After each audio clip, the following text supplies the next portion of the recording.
ఆంధ్రప్రదేశ్ రాజకీయం ఎప్పుడూ ఊహకందని మలుపులు తిరుగుతూనే ఉంటుంది. 2024 ఎన్నికల ఫలితాల తర్వాత సీన్ కట్ చేస్తే ఇక వైసీపీ పని అయిపోయింది, ఆ పార్టీ కోలుకోవడానికి దశాబ్దాలు పడుతుంది అని విశ్లేషకులు భావించారు.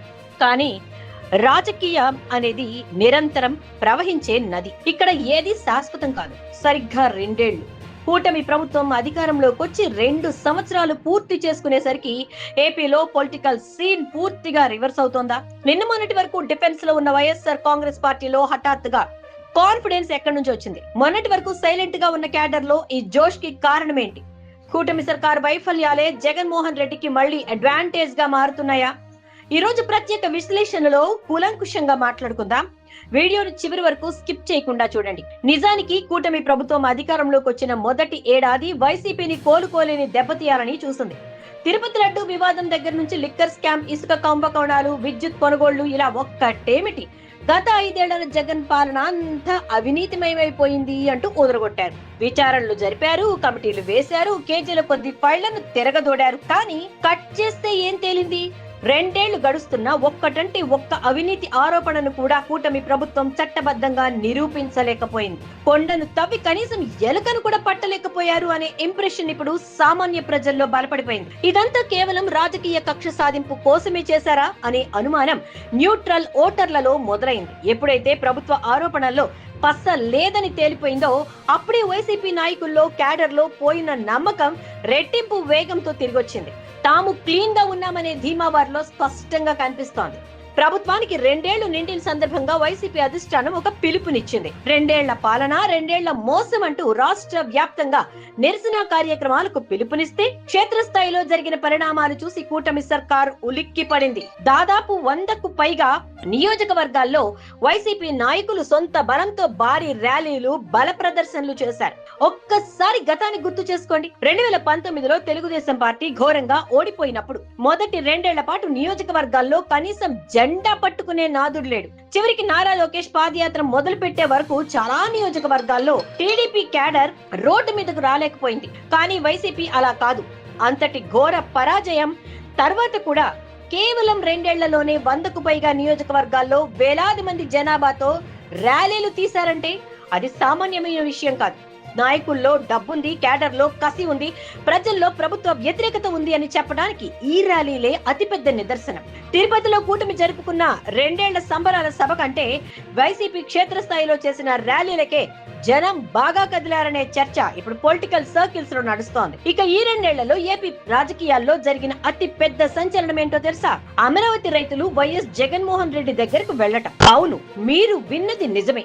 గత 5 ఏళ్ల పాటు జగన్ ను తమ దీర్ఘకాలిక శత్రువుగా భావించి భూములు నాశనం చేశాడని కోర్టుల చుట్టూ తిరిగి పాదయాత్రలు చేసిన అదే అమరావతి రైతులు ఈ రోజు కూటమి ప్రభుత్వంపై నమ్మకం కోల్పోయి జగన్మోహన్ రెడ్డి గడప తొక్కారు. మాకు న్యాయం చేయండి సార్ అని జగన్ ను వేడుకున్నారు. ఇది కూటమి ప్రభుత్వానికి, ముఖ్యంగా తామే అమరావతి ఛాంపియన్స్ అని చెప్పుకునే తెలుగుదేశం పార్టీకి గొడ్డలి పెట్టు లాంటిది. చంద్రబాబు వస్తే అమరావతి స్వర్గధామం అవుతుందని ఆశపడ్డ రైతులకు 2 ఏళ్లలో నిరాశ మిగిలింది. అమరావతిలో 2వ విడత భూసేకరణ కోసం నోటిఫికేషన్ ఇచ్చి 3 నెలలు గడుస్తున్నా ప్రభుత్వం కనీసం 16,000 ఎకరాల్ని కూడా సేకరించలేకపోయింది. ఎందుకు సేకరించలేకపోయింది? ఎందుకంటే మొదటి విడతలో భూములు ఇచ్చిన రైతులకు ఈ ప్రభుత్వం న్యాయం చెయ్యలేదు కాబట్టి. పక్క గ్రామాల రైతుల పరిస్థితి చూసి మిగతా రైతులు తమ భూములు ఇవ్వడానికి భయపడుతున్నారు.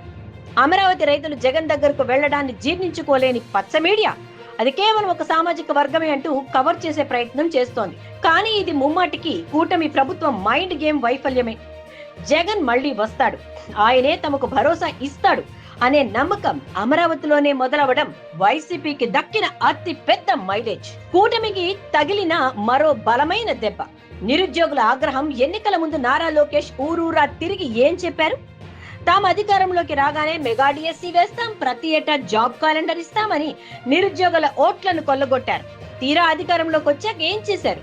గత వైసీపీ ప్రభుత్వం సిద్ధం చేసిన డిఎస్సీ నోటిఫికేషన్ నే కొద్దిగా మార్చి రివైజ్డ్ డిఎస్సీ అంటూ 15,000 ఉద్యోగాల భర్తీ చేపట్టారు. సరే, నోటిఫికేషన్ ఇచ్చారు, పరీక్షలు జరిపారు, ఇక్కడి వరకు బానే ఉంది. కానీ ఈ ఉద్యోగాల భర్తీలో పెద్ద ఎత్తున అక్రమాలు జరిగాయని, అర్హులకు కాకుండా డబ్బులున్న వారికే ఉద్యోగాలు అమ్ముకున్నారనే ఆరోపణలు రాష్ట్ర వ్యాప్తంగా వెల్లువెత్తాయి. బాధితులు రోడ్లెక్కి ఏడుస్తుంటే అటు విద్యాశాఖ మంత్రి గాని ఇటు ముఖ్యమంత్రి గాని ప్రెస్ కాన్ఫరెన్స్ పెట్టి సమాధానం చెప్పలేని దారుణమైన పరిస్థితుల్లో ఉన్నారు. రాజకీయ నాయకులు కౌంటర్ ఇవ్వలేక అధికారులను ముందు పెట్టి క్లారిఫికేషన్ ఇప్పించే ప్రయత్నం చేస్తున్నారు. గతంలో జగన్ ప్రభుత్వంపై కోపంతో కూటమికి ఓటేసిన బిఈడి, డిఈడి అభ్యర్థులు ఇప్పుడు మోసపోయామని గ్రహించి మళ్లీ జగన్మోహన్ రెడ్డి వైపు చూస్తున్నారు. న్యాయం చెయ్యాలంటూ ఆయనకు వినతి పత్రాలు ఇస్తున్నారు. మొత్తంగా చూసుకుంటే ఏపీలో సీన్ చాలా వేగంగా మారుతోంది. నిన్న మొన్నటి వరకు జగన్ ఇంకా మారాలి, వన్ మ్యాన్ షో తగ్గించుకోవాలి, సీనియర్లకు విలువ ఇవ్వాలి అంటూ సలహాలిచ్చిన సొంత పార్టీ నేతలే ఇప్పుడు గ్రౌండ్ రియాలిటీ చూసి షాక్ అవుతున్నారు. ప్రజా వ్యతిరేకత ఇంత త్వరగా కూటమి ప్రభుత్వంపై వస్తుందని ఎవ్వరూ ఊహించలేదు. నిరుద్యోగులు, రైతులు, సామాన్య ప్రజలు ఇలా అన్ని వర్గాల వారు మళ్లీ జగన్ వైపు చూడటం వైసీపీ శ్రేణుల్లో కొండంత ఆత్మవిశ్వాసాన్ని నింపింది. రాబోయే రోజుల్లో ఈ వ్యతిరేకత మరింత పెరిగితే కూటమి సర్కార్ను తట్టుకోవడం చంద్రబాబు, పవన్ కళ్యాణ్ల బల్ల అవుతుందా? క్షేత్రస్థాయిలో వైసీపీ పుంజుకుంటున్న తీరుపై మీ అభిప్రాయం ఏంటి? అమరావతి రైతులు, నిరుద్యోగులు జగన్ దగ్గరకు వెళ్లడం కరెక్టేనా? కింద కామెంట్ సెక్షన్ లో తెలియచేయండి. ఇలాంటి మరిన్ని ఇంట్రెస్టింగ్ పొలిటికల్ అప్డేట్స్ కోసం మన ఛానల్ ని ఇప్పుడు సబ్స్క్రైబ్ చేసుకోండి, లైక్ చేయండి, షేర్ చేయండి. Thank you for watching.